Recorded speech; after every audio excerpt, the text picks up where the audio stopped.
जो हमारा किसान यहाँ है उसको न जाने क्या क्या भरोसा दिलवाया था। यही किसान है जो हमारे देश की बुनियाद को ठीक कर सकता है। बुनियाद से हमारे खेत से लेकर के किसान की खुशहाली से देश की खुशहाली आनी है। ये जितने भी हमारे किसान नेता रहे हैं, मैं आज याद करना चाहता हूं और ये भी याद दिलाता हूं कि कभी चौधरी साहब ने जो भाईचारा लेकर के किसानों के बीच में उन्होंने एकजुट होकर के किसानों की ताकत बनाई थी, हमें पूरा भरोसा है इस बार मीरापुर के चुनाव में वही एकता, वही भाईचारा दिखाई देगा और किसान अपने हकों को लेकर के लड़ेंगे। अभी तक तो ये किसानों की बोरी से चोरी कर रहे थे, लेकिन इधर तो पूरी की पूरी खाद की बोरी चोरी हो गई। और जिस समय किसान को डीएपी की जरूरत थी, ये बीजेपी वालों को देखने में भी न जाने क्या क्या दिखाई देने लगा है। इन्हें डीएपी में भी पीडीए दिखाई दे रहा है। इसलिए मैं आप सबसे निवेदन और अपील करने आया हूं कि ये चुनाव आने वाले समय में किसकी सरकार बने, उस सरकार का रुख तय करेगी।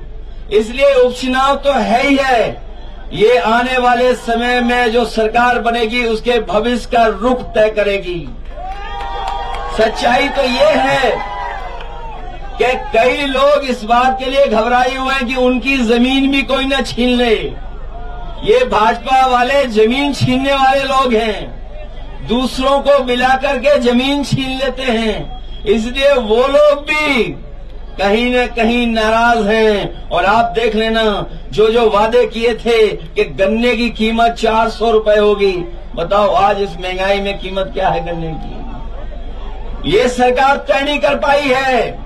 खुशहाली तभी आएगी जब हमारे किसानों की गन्ने की कीमत ठीक होगी। मुझे याद है जब बिजली का सबसे पहले काम शुरू हुआ था कि हमारे किसानों की और शहर की, कस्बे की फीडर अलग करने का फैसला लिया हो। मुझे याद है समाजवादी सरकार में बिजली को पहुंचाने के लिए फीडर अलग कराने का काम अगर किसी ने किया था तो समाजवादी लोगों ने किया था। और अब तो बिल देना पड़ रहा है।